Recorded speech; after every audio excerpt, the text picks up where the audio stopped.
말씀은 에베소서 3장 14절로 21절까지 있는 말씀입니다. 저희가 주일에 에베소서를 강의하고 있고 수요일은 우리 예수님의 제자들 한 명 한 명을 거론하며 제자 훈련 공부를 하고 있습니다.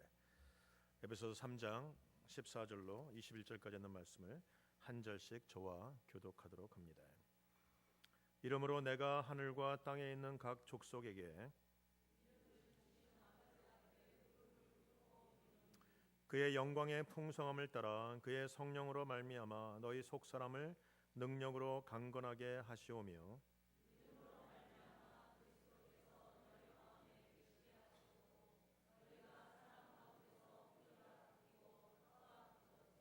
능히 모든 성도와 함께 지식에 넘치는 그리스도의 사랑을 알고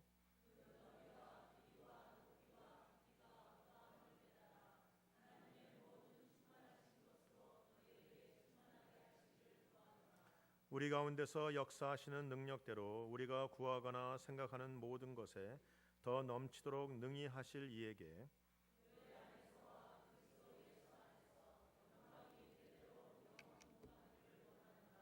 아멘. 우리 에베소서는 바울이 이방인으로서 예수를 믿고 유대인들이 있는 교회에 들어온 사람들, 즉 이방인과 유대인들이 연합되어 있는 그 교회 안에서 이방인이나 유대인이나 한 하나님의 사람이다. 하나님의 백성이고 하나님의 가족이고 자녀이며 우리가 지난주에 보았던 함께 그 기업을 받고 함께 거하며 함께 지체가 되고 함께 영원한 하나님의 약속을 유업으로 받는 자라는 것을 강조하기 위해서 쓰여진 그 글입니다. 그래서 여기는 교회론과 구원론이 많이 나오지만 요점은 한 가지입니다. 우리 예수 안에서 우리는 이방인이나 유대인이나 남자나 여자나 많이 배운 자나 못 배운 자나 가진 자나 못 가진 자나 차별과 구별이 없이 다 하나님의 백성이다, 교회이다라는 것입니다. 그래서 이 에베소서를 공부하다 보면 교회가 얼마나 귀한 존재인 것을 깨닫게 되지요.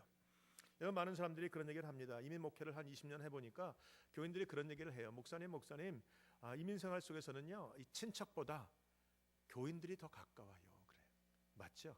친척은 멀리 있습니다. 1년에 한두 번 보지만 교인들은 매일 봅니다. 매주 봅니다. 수요일마다 새벽마다 얼마나 가까워지는지 모르겠어요. 그러다 보니까 교인들이 친척이고 교인들이 가족이고 교인들이 식구이고 교인들이 더 가깝다는 말이죠. 내가 어려울 때도 교인들이 도와주고 내가 눈물 흘릴 때 교인들이 위로해 주는 일은 다 이민교회 안에 아주 특별한 은혜입니다.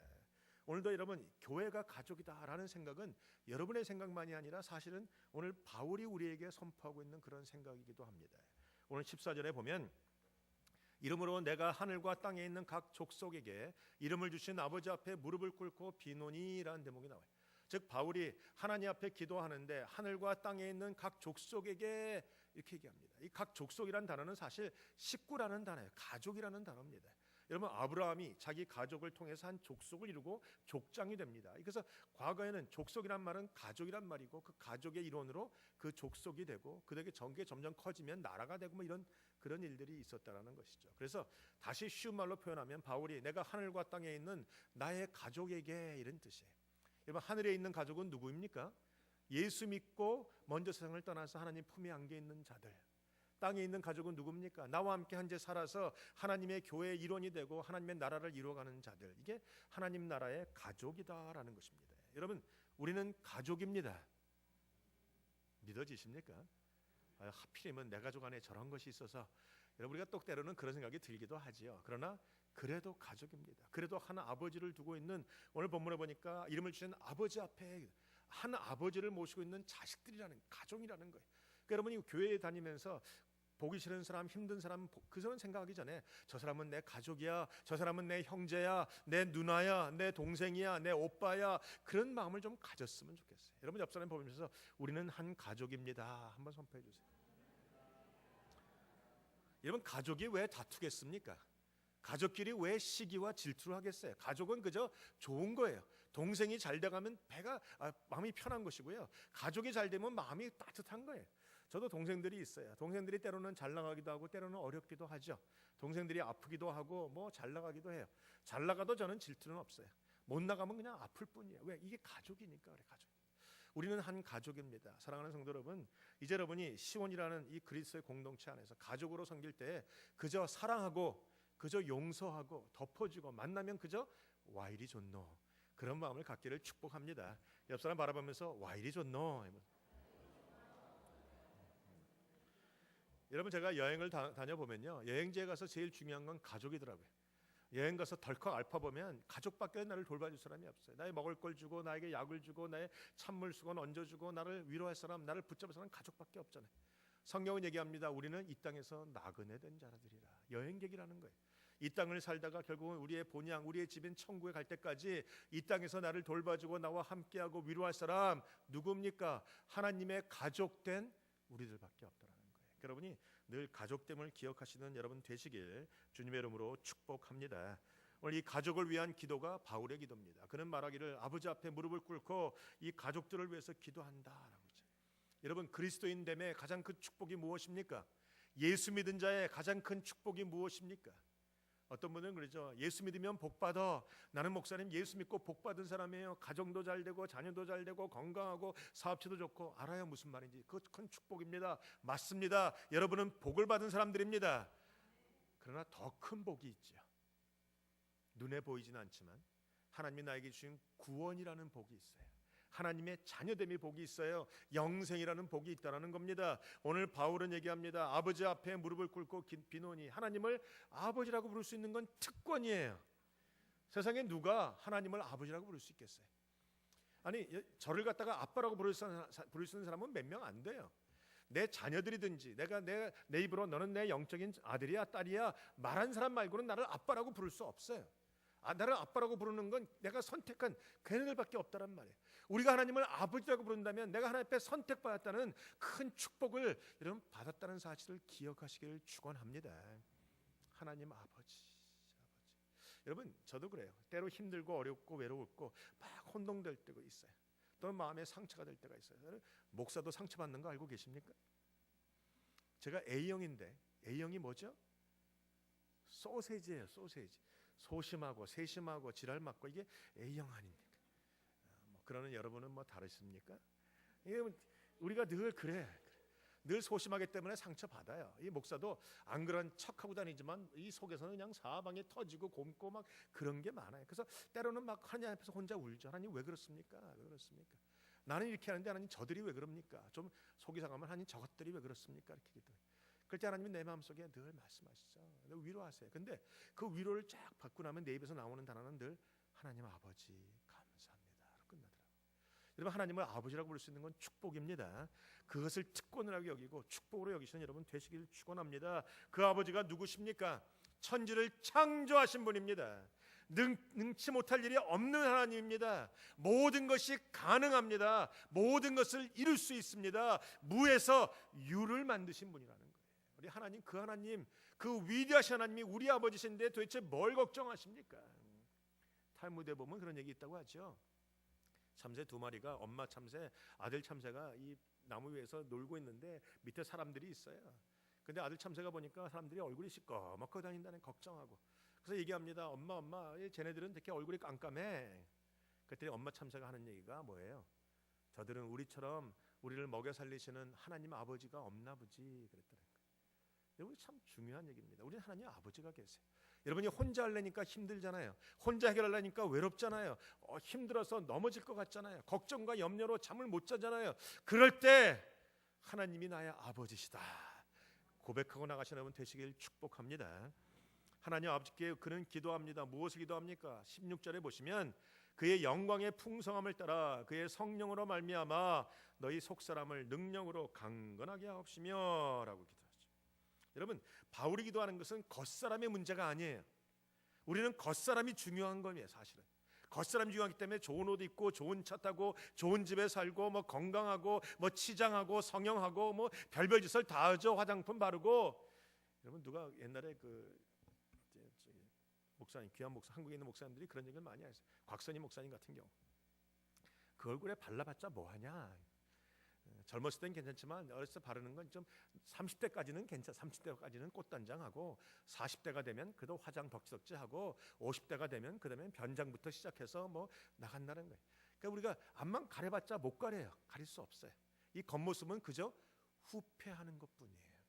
우리가 오늘 의사 선생님들이 오셔서 이거 해주시는데 좀 미안하긴 하지만 우리가 오늘 주사 맞고 오늘 침 맞고 뭐 지압 받고 뭐 다 알아도 오늘 조금 건강해지고 한두 달 건강해질 뿐 여전히 1년 지나고 2년 지나면 또 아프고 또 괴롭고 또 힘든 게 사실이에요. 겉사람은 후패한다. 성경은 얘기하죠. 그 사람은 겉사람에게 너무 신경 쓰지 마세요. 정말 중요한 건 속사람이에요. 내 영혼이에요. 내 안에 있는 것이라는 말입니다. 여러분, 오늘 바울은 얘기합니다. 너희 속사람이 하나님의 능력으로, 천지를 창조하신 그 하나님의 능력으로 그 속사람을 하나님 강건하게 하여 주시옵소서. 여러분, 결국은 문제는 이거예요. 우리가 천국 가는 것도 겉사람이 아니라 속사람입니다. 여러분, 속사람이 주님을 닮아 가십니까? 날마다 주님과 동행하십니까? 날마다 주님 때문에 속에서 끌어오르는 감사와 감격과 구원의 기쁨이 있으십니까? 없다면 오늘 그것을 놓고 기도하는 것이 바른 것입니다. 시간이 지나갈수록 관심을 가져야 되는 것은 속사람. 그래서 오늘 바울은 얘기합니다. 너희 속사람을 능력으로 강건하게 해달라고 기도합니다. 그런데 재밌는 것은 이 속사람이 강건해. 겉사람은 운동하면 돼요. 뭐 24 다니고 뭐 성형하서 뜯어고치고 그러면 좀 나아지긴 하겠지만 이 속사람은 그런 것으로는 되지 않아요. 그러니까 속사람이 강건해지려면 뭐가 필요한가? 오늘 성경에 보니까 성령으로 말미암아. 우리 성령님이 나를 건강히 하신다는 겁니다. 내 속사람을 기쁨으로 충만하게 하신다는 겁니다. 우리가 성령을 강조하는 이유가 바로 여기 있어요. 성령이 아니면 불가능하다는 것입니다. 성령 안에서, 성령의 능력 안에서 건강해지는 것. 오늘 바울은 그것을 기도합니다. 성령으로 말미암아 우리 너희의 속사람을 능력으로 강건하게 하옵시며. 그런데 이 속사람이 강건해지는데도 몇 가지 스텝이 있어요. 방법이 있다는 거예요. 첫째 방법 뭔가? 3장 17절에 보면 믿음으로 말미암아 그리스도께서 너희 마음에 계시게 하옵시고. 그리스도가 내 마음속에 풍성하게 거하면 내 속사람이 비로소 건강해지기 시작한다는 거예요. 예수님이 내 안에 계심으로 말미암아. 여러분, 마음에 손을 대시고 없어요. 이 안에 예수님 계십니다. 여러분, 홀로가 아닙니다. 여러분, 절대 홀로가 아니에요. 외롭지 않습니다. 이 안에 예수님 계십니다. 예전에 드라마에서 한동안 유행하던 말이 그러죠. 이 안에 너 있다. 이게 웃는 사람은 드라마 보는 사람이고 안 웃는 사람은 우리 하긴 시온교회는 거룩하니까 안 보지만 이 안에 예수님 계십니다. 그리스도가 내 안에 있는 것이 내가 속사람이 건강해지고 강건해지고 평안해지고 기쁨이 있게 된다는 거예요. 여러분, 이 안에 예수님 계시는데 뭘 걱정하십니까? 많은 분들이 예수님을 주로 영접을 해요. 그래서 분명히 계세요. 제가 압니다. 그런데 어떻게 계시느냐도 문제죠.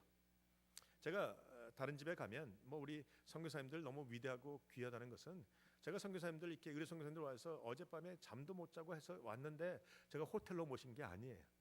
우리 구하원 장로님 집에 또한 우리 박종철 집사님 집에 거기에 모셔서 거기서 주무시게 했어요. 뭐 첫날은 사람들이 많으니까 뭐 바닥에서도 자고 그러셨겠죠. 이게 그분들 불편하셨을 거예요. 분명해요. 뭐 구장로님, 박종철 집사님 애는 쓰셨지만 그건 자기 집이 아니니까 불편하죠. 여러분, 예수님을 우리 집에 모시는 것도 그래요. 여러분, 예수님을 다 모셨지만 예수님을 손님으로 모시지 마시기를 바랍니다. 예수님을 주인으로 모셔야 합니다. 내 인생의 주인, 내 가정의 주인, 내 비즈니스의 주인, 내 모든 식구들의 주인이 바로 예수님이다. 그렇게 고백하셔야 돼요. 예수님이 손님으로 모시면 불편하잖아요. 예수님 방에가 계세요. 뭐 들어가 있다가 제가 필요하면 예수님 나오세요. 고쳐주세요. 주세요. 열어주세요. 복 주세요. 그거 받고 나면 또 방에 집어넣고. 예수님 불편하게 하지 마십시다. 예수님 주인으로 임하셔야 돼요. 주인으로 임해야 싹 뜯어 고치는 겁니다. 제가 보니까 성도님들이 왜 변화가 없느냐? 이게 예수님을 주인으로 모시지 않아서 그래요. 예수님 좀 고치려고 하면 주님 저기 그냥 방에 그냥 계세요. 제발 다른 거 손대지 마세요. 나는 그냥 복만 받기 원합니다. 이런 분들이 많아요. 여러분, 오늘도 예수님을 주인으로 모시길 주님의 이름으로 축원합니다. 성경에 보니까 그 영어 성경에 New Living Bible에 보면 이 문장을 이렇게 영어로 번역했어요. The Christ will make his home in your heart as you trust in him. 우리가 하나님을 믿는 믿음으로 말미암아 예수님이 내 안에 홈으로 자기 집처럼 거하게 하시고. 여러분이 여러분 가정 안에 여러분 인생 안에 집처럼 자기 집처럼 예수님을 거하게 하시는 여러분 되시길 축복합니다. 그래야 내가 바뀌는 거예요. 여러분, 우리가 거룩하다는 얘기를 자꾸 하는데 거룩함이 왜 나타나지 않는가? 예수님이 손님으로 계시잖아요. 예수님이 주인으로 계시면 싸그리 고칠 겁니다. 우리의 말버릇 고칠 거고, 생각하는 거 고칠 거고, 행동하는 거 고칠 거고, 죄 짓는 거 고칠 거고, 다 고칠 거예요. 그게 바로 주님을 나의 주님으로 만든 사람이에요. 여러분, 주님이 나의 주인이 되시면 얼마나 귀한 일들이 있는가. 그 주님을 주인으로 여기면 이제 주님을 비로소 의지하게 돼요. 전적인 의지, 전적인 신뢰, 전적인 믿음은 바로 주님을 나의 주님으로 모신 사람만이 가능한데, 성경에 보니까, 찬송가에 보니까 찬송가 543장에 이렇게 표현하더라고요. 어려운 일 당할 때 나의 믿음 적으나 의지하는 내 주를 더욱 의지합니다. 세월이 지나갈수록 의지할 것뿐일세 무슨 일을 당해도 예수 의지합니다. 여러분, 이것은 예수를 나의 구주로 삼고 주인으로 삼은 사람이 입에서 저절로 나오는 고백이에요. 여러분, 예수님을 의지하십니까?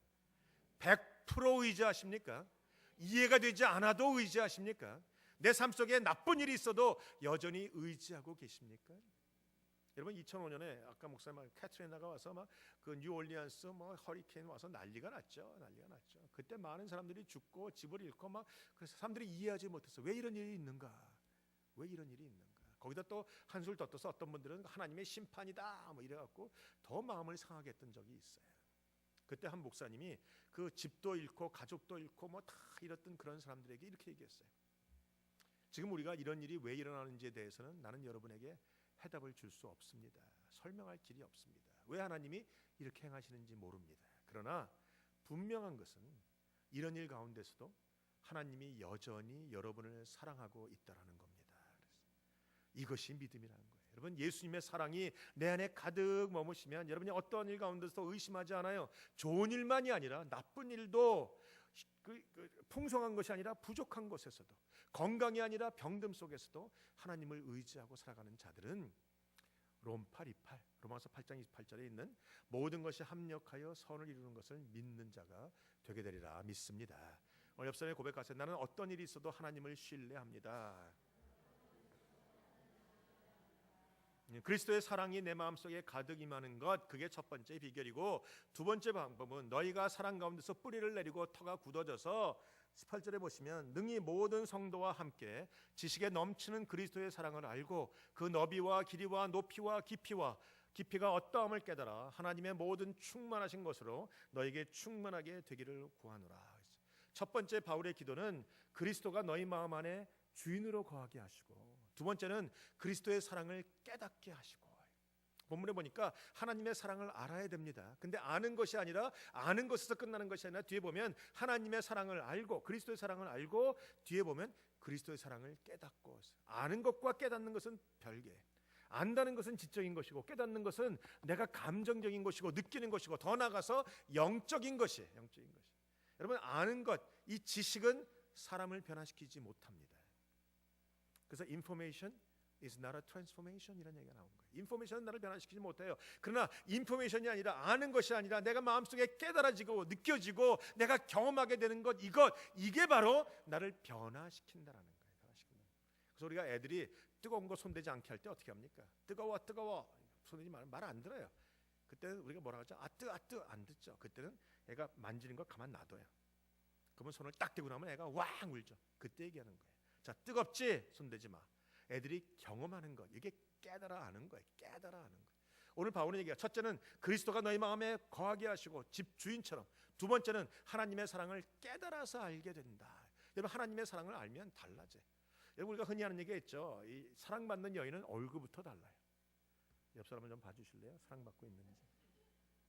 하필이면 어제 대충 싸우고 나와가지고. 아니요, 사랑받고 있는 사람은 얼굴이 다르다니까. 어떤 일에도요 만변의 미소가 있어요. 미소가 있어요. 오늘 사랑 가운데서 뿌리가 내리고 이 터가 굳어진다. 이 에베소 17장에 보면, 3장 17절에 보면 영어 성경에 이렇게 써요. Your root will grow down into God's love and keep you strong. 우리가 하나님의 사랑 가운데서 나의 뿌리를 깊이 내리고 있으면 내가 견고한 자가 된다. 여러분, 나무가 견고하게 폭풍이 불어도 흔들리지 않으려면 뿌리가 깊어야 돼요. 뿌리 깊은 나무가 돼야 돼. 뿌리가 깊어야 되는데 왜 깊어지고 어디에 깊어지는가? 그리스도의 사랑 안에 깊이 뿌리고 내리고 있으면 돼. 절대로 하나님의 사랑을 의심하지 마십시오. 어떠한 일이 있어도 하나님은 나를 사랑하십니다. 옆사람의 고백을 하나님이 당신을 사랑하십니다. 선포해 주세요. 여러분, 우리가 잘 알고 있는 닉 부이치치, 제가 몇 번 얘기했죠. 이 팔다리가 없이 태어난 사람이, 그 사람이 얘기했잖아요. 우리가 고난을 당할 때 가장 힘든 것은 첫 번째로 하나님이 나를 사랑하시는가, 아니 하나님이 살아계시는가, 하나님이 계시는가의 문제. 두 번째 어려운 것은 그 하나님이 나를 사랑하시는가. 그런데 닉 부이치처가 마지막에 얘기했어요. 하나님은 계십니다. 팔다리가 없이 태어난 사람이 하나님이 계시다고 고백해요. 그가 얘기합니다. 팔다리가 없이 태어난 사람이 그 하나님이 나를 사랑하고 계십니다. 근데 여러분 도대체 뭐가 문제입니까? 여러분은 팔다리가 멀쩡하지 않아요. 여러분은 모든 걸 가지고 있지 않습니까? 여러분은 집이 있고, 여러분은 먹을 게 있고, 여러분은 건강이 있고, 여러분 자녀가 있고, 여러분은 모든 것이 있지 않습니까? 그런데 왜 고민하시고 의심하세요? 하나님이 우리를 사랑하십니다. 하나님의 사랑은 변함이 없다라는 거. 나는 변하지만 하나님의 사랑은 변함이 없다라는 것이죠. 우리 하나님의 사랑은 내 안에 풍성하게 갈 때 그 하나님이 나를 온전하게 이루어 주시는 거예요. 오늘 본문에 보면 하나님의 사랑의 넓이와 깊이와 높이와 깊이를 깨달아 할 때 하나님의 모든 풍성함과 충만함이 우리의 충만함이 된다. 여러분 하나님의 일들은 쉬워요. 여러분이 하나님을 알면 하나님이 여러분에게 복 주시는 것이 눈에 보인다는 거예요. 하나님의 사랑을 알면 되어지는 모든 일들이 다 하나님의 사랑인 것을 깨달아야 해요. 오늘 바울은 그것을 놓고 기도하는 것이에요. 하나님의 풍성함이 너희에게 풍성하게 임하기를 기도한다. 그러면 하나님의 사랑에, 그리스도의 사랑의 넓이와 깊이와 높이와 깊이가 어떠한 것인가? 이 넓이가 얼마나 클까요? 하나님의 사랑, 그리스도의 사랑의 넓이는 오늘 본문에 얘기하죠. 우리 성경에 보면 요한복음 3장 16절에 하나님이 세상을 이처럼 사랑하사 독생자를 주셨으니 이는 저를 믿는 자마다 누구든지 멸망치 않고 영생 얻게 하라 하십니다. 하나님의 사랑, 그리스도의 사랑의 넓이는 온 세상 사람이 누구도 재놓지 않았어요. 남자도 여자도 이방인도 유대인도 그 누구도 다 하나님의 사랑 가운데 거하고 있다라는 거죠. 하나님의 사랑의 넓이는 이 땅에 있는 모든 자를 덮을 만큼 넓어요. 누군가 얘기했죠. 주님이 나를 얼마나 사랑하십니까? Jesus, how much do you love me? And Jesus answered, I love you this much. 이 하나님의 주님의 손이 얼마나 넓습니까? 이 끝에서 저 끝까지예요. 이 땅에서 저 땅까지입니다. 모든 사람을 포함하는 넓이가 되는 거예요. 여러분, 주님이 여러분 사랑하고 계십니다. 그게 그리스도의 사랑의 넓이라는 거예요. 그 다음에 주님의 사랑의 길이 얼마나 길입니까? 성경에 보니까 창세전에 나를 택하시고 어머니의 배에서 태에서 조성하기 이전부터, 창세전부터 언제까지예요? 우리가 주님의 보좌 위에 올라가서 주님과 함께 보좌 위에서 떵떵거리고 왕노릇하는 그 영원한 세상, 그 영원한 세상까지가 하나님의 사랑, 그리스도의 사랑의 넓이라는 거예요. 처음부터 끝까지. 여러분 이 사랑이 얼마나 큽니까? 얼마나 놀랍습니까? 이 사랑에서 재질 것이 아무것도 없더라는 거죠. 하나님의 사랑의 넓이가 그렇고 길이가 그렇습니다. 그 깊이는 어떻습니까? 그 깊이는 여러분 성경에 보면 사도신경에 보면 본디오 빌라도에게 고난을 받으사 십자가에 죽으시고 사흘 만에 부활하사 이런 대목이 나오죠. 알고 계십니까? 그런데 영어 성경에 보면 그 부분이 우리 한글 성경에 한글 번역에 빠져 있는 부분이 있어요. 한글 성경엔 본디오 빌라도에게 고난을 받으사 십자가에서 죽으시고 장사된 지 사흘 만에 부활하시 이렇게 나오는데 영어 그 사도신경을 읽고 보시면 십자가에서 고난 받아서 죽으시고 지옥으로 내려가셨다가 이렇게 돼 있어요. 3일 만에 부활하셨다. 주님이 지옥으로 왜 가십니까? 그 말의 의미가 뭐예요? 정말 주님이 지옥에 계시다는 말이 아니고 우리 지옥에 들어갈 수밖에 없는 우리들, 하나님과 원수였던 우리들, 우리가 연약하고 죄 짓던 우리들, 죄 짓고 또 짓고 거듭거듭 져서 도저히 용서받을 만한 자격이 없는 우리들, 지옥밖에는 갈 곳이 없는 우리들을 구원하기 위해서 그 자리까지 내려오셔서 우리를 구원하셨다라는 거죠. 그게 주님의 사랑의 깊이라는 거예요. 그러니까 여러분이 주님이 사랑하지 않는 사람이 없어요. 여러분이 교회를 떠나가도, 여러분이 집년을 주님을 부인해도 주님은 끝까지 여러분을 사랑하고 계십니다. 여러분 돌아온 탕자에게 돌탕 이야기에 보면 그 아들이 아빠를 떠나잖아요. 우리가 그냥 그거 잘 이해가 안 되는 대목인데 그 당시에는요 이 아버지가 죽어야지만 유산을 받아요. 그런데 아버지가 살아있는데 자식이 아빠나 유산 주세요라는 말은 빨리 죽으세요 이런 말이에요. 아니 빨리 죽었으면 좋겠네. 아니 나는 아버지를 이미 죽은 사람으로 인정합니다. 당신은 죽었어요. 그냥 재산만 주세요 이런 말이에요. 이게 얼마나 불경스럽고 얼마나 나쁜 얘기예요. 부모의 가슴을 찢어놓는 얘기잖아요. 부모가 살아있는데 아빠는 나에게는 죽은 사람이에요 뜻이니까. 그리고 돈 가져갖고 나갔어요. 그런데 뻔뻔하게 돌아옵니다. 근데 그 아버지 그 아들이 나갔을 때부터 기다리고 계셨어요. 우리가 생각할 수 없는 상황이에요. 우리가 도저히 이해할 수 없는 부분이에요. 그 아버지 그 아들을 기다릴 뿐만이 아니라 그 아버지 아들이 온다는 얘기를 들었을 때 맨발로, 맨발은 아니죠, 신발 신고 뛰어나갔어요. 우리는 그 얘기를 듣고 그냥 부모니까 부모가 자식이 온다는데 뛰어나갈 수 있지라는 생각을 갖죠. 근데 여러분, 이 이야기를 듣는 이 유대인들은 큰 충격이었어요. 여기 나오는 아버지가 누굽니까? 여기 나오는 아버지가 누굽니까? 여기 나오는 아버지가 하나님이 아니에요. 하나님이잖아요. 하나님. 이 아버지가 돌아온 탕자, 즉 죄짓고 오는 자들에 대해서 하나님 아버지가 어떻게 하시느냐의 문제. 여러분, 유대인들의 머릿속에는요, 하나님이란 존재는 흔들리지 않는 존재예요. 하나님이란 존재는 보좌 위에 좌정하시는 존재예요. 어떠한 일에도 흔들리지 않아요. 여러분, 사람이 막 뛰어다닐 때가 왜 뛰어다녀요? 급하니까 뛰어다녀요. 사람이 모든 것을 다 할 수 있는 사람은 안 뛰어요. 딱 앉아서 시키기만 하지. 근데 자기가 급하니까 뛰어다녀요. 자기 능력 바뀌니까 막 뛰어다니면서 이것도 하고 저것도 하고 막 하는, 저게 힘들다는 거예요. 힘들다는 거예요. 근데 우리가 믿는 하나님, 아니 유대인이 믿는 하나님은 절대로 힘든 것이 없는 하나님, 불가능한 것이 없는 하나님, 그저 하늘 위에 보좌에 좌정하셔서 모든 것들을 다스리는 하나님이란 말이에요. 근데 그 하나님이, 그래서 그들이 영어를 표현할 때 하나님을 immovable, 즉 움직일 수 없는 하나님이라고 표현해. 그 하나님이 한 사람 탕자가 돌아오는데 보좌를 버리시고 뛰어간다는 거예요. 그 얘기를 들은 유대인들은 깜짝 놀랐어요. 하나님이 뛰어오신다? 하나님이 누구 때문에 뛰어오십니까? 하나님이 죄인 한 사람 때문에 뛰어오신다라는 거예요. 그 얘기를 들은 유대인들은 깜짝 놀라서 하나님에 대해서 그들이 생각을 다시 했죠. 하나님이 뛰신다. 여러분, 그 하나님이 뛰십니다. 누구를 위해서 뛰십니까? 저와 여러분을 위해서 뛰시는 거예요. 그 하나님의 사랑은 그 하나님의 자리를 박차고 나가게 만드시는 거예요. 그 하나님의 체면도, 그 하나님의 자존심도, 그 하나님의 권위도 다 버리고 그 하나님이, 우리가 흔히 한국말로 맨발로 뛰어나가시는 그 하나님, 그 하나님이 그렇게 우리를 사랑하신다는 것이죠. 그 하나님의 사랑의 깊이예요. 그 예수님의 사랑, 하나님의 사랑이 예수님은 같은 거니까. 그리스도의 사랑에 높이가 있어요. 그 사랑이 뭡니까? 지옥까지밖에 갈 수 없는 우리들을 그 깊이대로에서 우리를 구원하시고 끌어올리셔서 하나님의 아들 독생자 예수와 함께 하나님의 보좌 우편에 앉히시는 하나님. 여러분, 우리는 천국에 가면 어디에 앉아 있어요? 하나님의 보좌 우편에 있어요. 아니, 그런 얘기를 어떻게 할 수 있나? 성경적인 얘기예요. 성경에 우리가 에베소 공부할 때 나왔죠. 예수와 함께 일으키사 예수와 함께 보좌에 앉히시고, 우리는 예수님 안에서 하나님 보좌 우편에 앉아 있는 자들이란 말이에요. 우리가 지금은 이 땅에서 요 모양 요 꼴로 살지만 천국에 가면 대단한 존재예요.